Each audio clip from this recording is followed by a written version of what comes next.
আচ্ছা সবাই good morning বলো।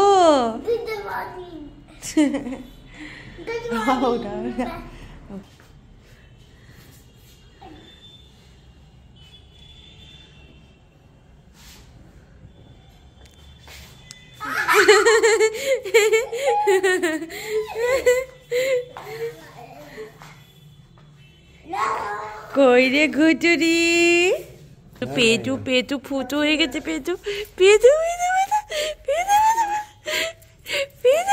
কুজি কুজি কুজি কুজি কুজি।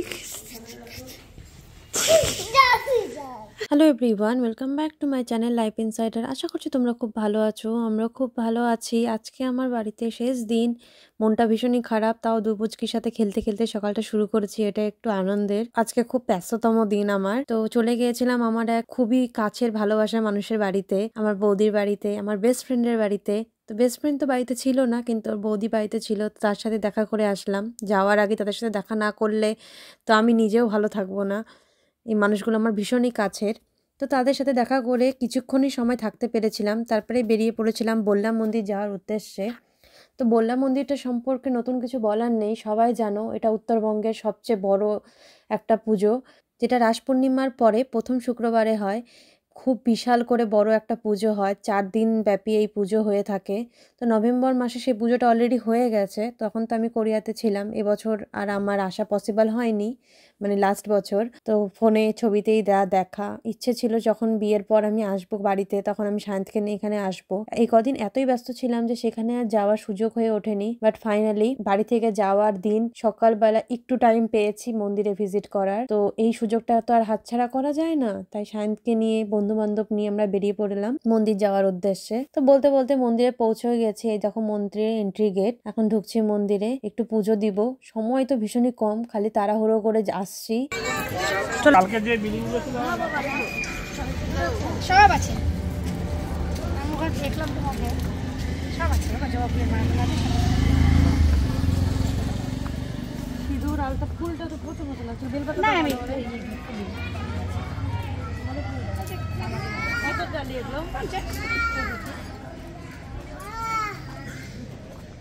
এখন তো মন্দিরে ঠাকুর নেই, ঠাকুর তো ভাসান হয়েই যায়, 4 দিন পুজো হয় তারপরে ভাসান হয়ে যায়, কিন্তু গোটা বছর ধরে এই থানেই পুজো হয়।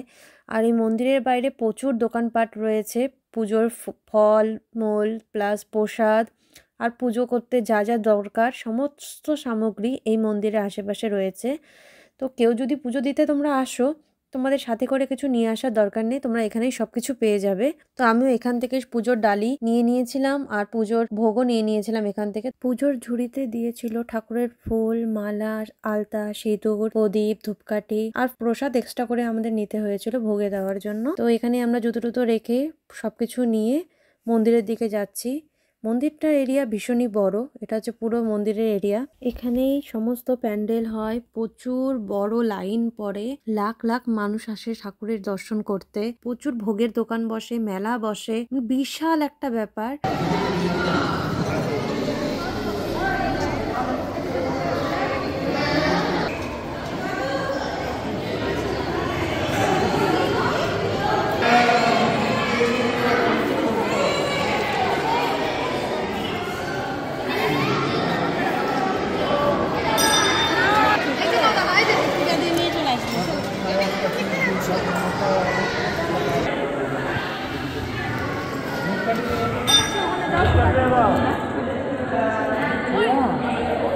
জয় মা বললা।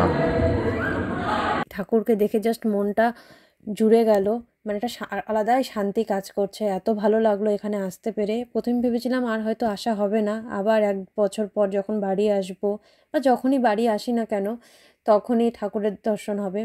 তো কোন ভাগ্যক্রমে যে আমি আসতে পেরেছি এটা ভেবে আমার এত ভালো লাগছিল ঠাকুরের এখানে। তারপরে পুজো দিয়ে আমি আর শায়ন বাইরে চলে এসেছিলাম, ওকে এসে বাইরেটা একটু ঘুরে দেখাচ্ছিলাম চারিপাশটা কেমন, এই মন্দিরের আশেপাশটা। আমরা দুজনেই খুব খুশি, পুজোটা তো ভালোভাবে সম্পন্ন হয়েছে। তারপরে ওকে আমি নিয়ে যাচ্ছিলাম পাশের পুকুরটাতে, যেখানে মায়ের ভাসান হয়েছিল পুজোর সময়। ঠাকুরের মূর্তিটা এখনও রয়েছে কিছুটা, তাই শায়নকে বললাম যে চলো তাহলে তোমাকে পাশে ঠাকুরের ওখানে দর্শন করিয়ে নিয়ে আসি। ঠাকুর তো তুমি দেখতে পারলে না, কিন্তু ঠাকুর এখানে ভাসান হয়, ওকে এটাই একটু ঘুরে দেখাচ্ছিলাম। আশেপাশে অনেক মন্দিরও ছিল, সেটাও ঘুরে দেখাচ্ছিলাম। জাস্ট কিছুক্ষণ ঘুরে তারপরে বাড়ির উদ্দেশ্যে বেরিয়ে পড়লাম। গাড়িতে সবাই হাসি গল্প আড্ডা দিতে দিতে বাড়ির দিকে রওনা দেওয়া হলো। আশেপাশটা চারিদিকে সর্ষার ফুলে ভরে আছে, এত সুন্দর লাগছিল দেখতে। আর ভাবছিলাম যে এই সময়টা আর কিছুক্ষণ পর আর পাবো না, সব কিছু পিছনে পড়ে যাবে। এই যে ঘোরা, বন্ধু বান্ধব, মা বাবা সবাইকে ছেড়ে আবার চলে যাব। এইসব ভেবে মনটা ভীষণ খারাপও লাগছিল। তারপরে কিছুটা রাস্তা সায়ন ড্রাইভ করেছিল, ও তো খুব ভালো গাড়ি চালায়। তো ও বললো ঠিক আছে, তাহলে আমি অর্ধেক রাস্তা বাড়ি চলে এসেছি, আর কিছুটা তাহলে আমিই চালিয়ে নিয়ে যাই। বলাও সারা কাজও শুরু। তো সায়ন বাকিটা রাস্তা চালিয়ে বাড়ি অবধি নিয়ে আসলো আমাদেরকে। তো এইভাবেই ওদের সাথে এখানে টাটা বাই বাই করে আমরা বাড়িতে পৌঁছেও গেলাম।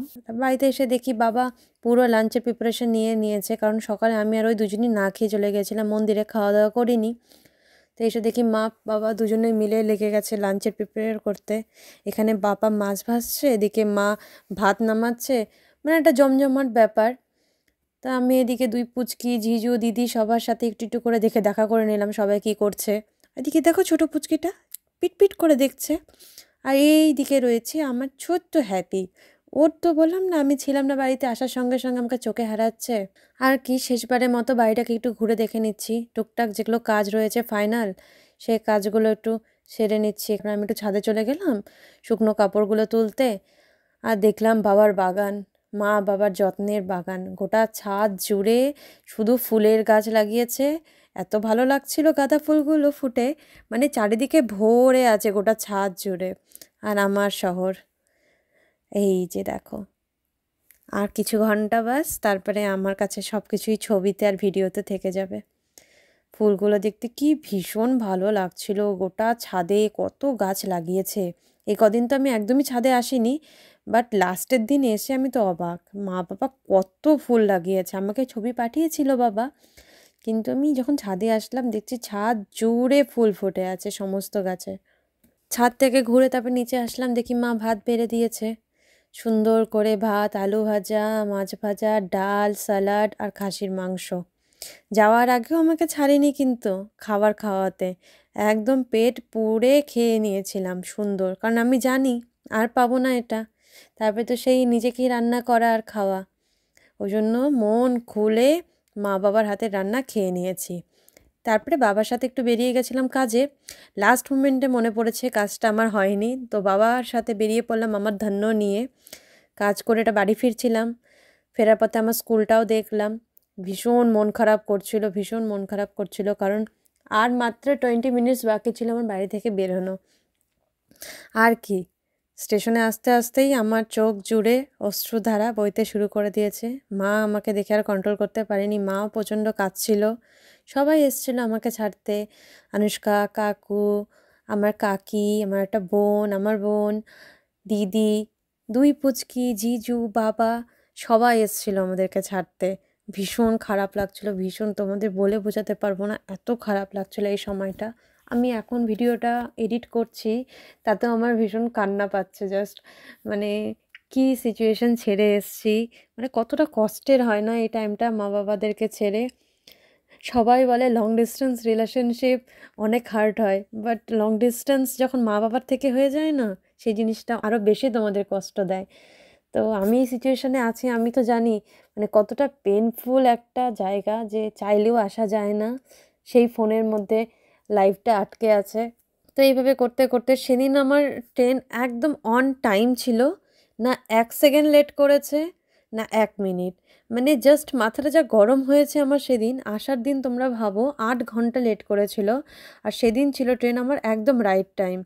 ঠিক ঘড়ির কাঁটায় যখন 5:26 আর আমার ট্রেন ঢুকে গেছে, ট্রেন চলে আসছে। মানে আমি জাস্ট রেগে গেছিলাম যখন আমি অ্যানাউন্স শুনলাম ট্রেন চলে আসছে, বললাম ওয়াই টুডে। তো যাই হোক, অনেক কান্নাকাটি করে আর কি বলবো এই টাইমটা।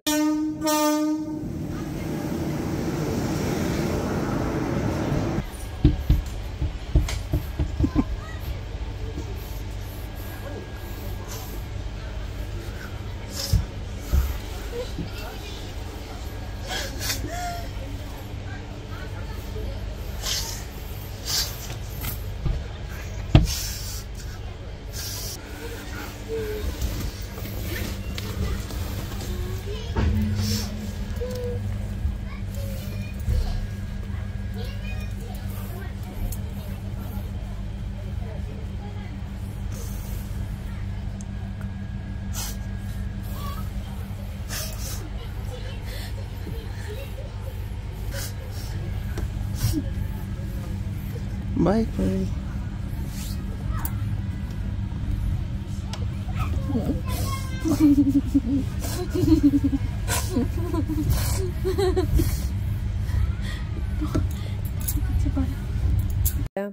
আমার পাগল বোনটা আমার পিছনে দৌড়াতে দৌড়াতে অনেকটা এসছিল, তো সবাইকে ছেড়ে চলে আসতে হলো আর কি। মা বাবা দুজনে মিলে প্রচুর খাবার প্যাক করে দিয়েছিল ট্রেনে আমাদের জন্য।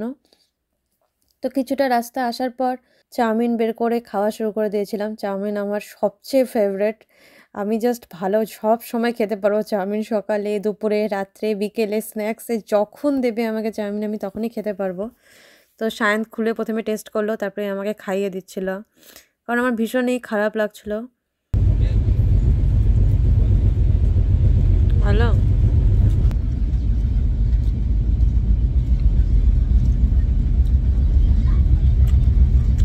ভালো না।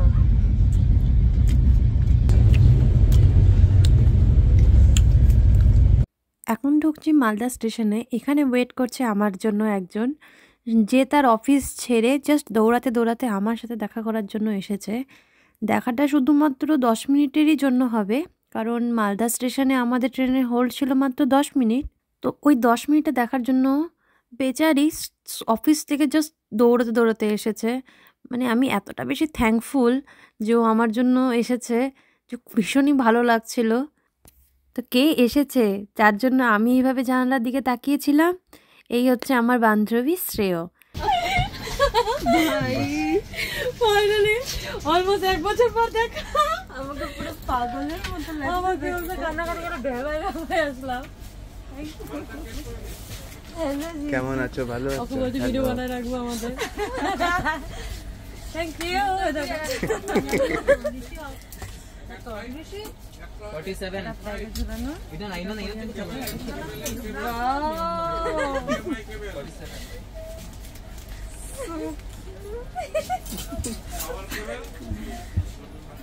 I have also something religious for you. খাওয়াটা জানিস না, আমাদের খাওয়ার জমা হয়ে গেছে না, আমি যেখানে গিয়েছিলাম ভগবানের জায়গা থেকে, this is ইয়েতে রাম মন্দির ফ্রি। আমি যাচ্ছি তো। 10 মিনিটের গল্প আড্ডা দিয়ে এখন ওকেও টাটা বাই বাই করার টাইম চলে আসলো। ও চলে গেল, আমরাও চলে গেলাম আমাদের রাস্তায়। One eternity later. তো গুড মর্নিং সবাইকে। সকালটা দেখো কি সুন্দর, সূর্য উঠছে, এদিকে চারিপাশে কুয়াশায় ঢাকা, এত ভালো লাগছিল সকালটা। ঘুম থেকে উঠে যখন আমি জানালার দিকে তাকালাম, এত সুন্দর লাগছিল দেখতে বাইরেরটা। তো দেখতে দেখতে আমরা বেনারসও পৌঁছে গেলাম। ট্রেন একদম রাইট টাইম ছিল, কোনো রকম অসুবিধা হয়নি, একদম ঠিকঠাক চলে এসেছি।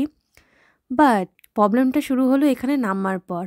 তোমরা সবাই জানো এই সময় কুম্ভের স্নান চলছিল, যার জন্য রাস্তা ছিল ভীষণই প্যাকড আপ। শুধু যে এলাহাবাদ রাম মন্দির ভিড় ছিল তা নয়, বেনারসে ভিড় ছিল মারাত্মক বেশি। যে যতদিন ধরে কুম্ভের স্নান চলেছে ততদিন ধরে বেনারসের অবস্থা ভীষণই খারাপ ছিল, এত ভিড় যে পা রাখারও জায়গা নেই। তো যার জন্য আমাদের আর গাড়ি নিয়ে বাড়ি আসা হয়নি, আমরা অটো নিয়ে বাড়ি আসছিলাম। বাট অটো নিয়েও কোনো লাভ হলো না, গোটা রাস্তা ব্লক, কোনো রকম গাড়ি ঢুকতে দেওয়া হচ্ছে না বেনারসে। যার জন্য আমাদের অটো কাকু অন্য রাস্তা দিয়ে আমাদেরকে নিয়ে আসতে বাধ্য হলো। বাট অন্য রাস্তাটা না অটো কাকু চেনে না সায়েন্স চেনে, আর আমাকে তো বাদই দাও, আমি তো চিনিই না।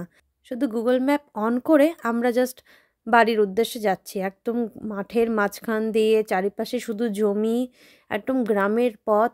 দেখতে তো ভীষণ ভালোও লাগছিল, খালি প্রে করছিলাম সামনে যেন কোথাও না আটকায় আর যেন ঠিকঠাক পৌঁছে যায়।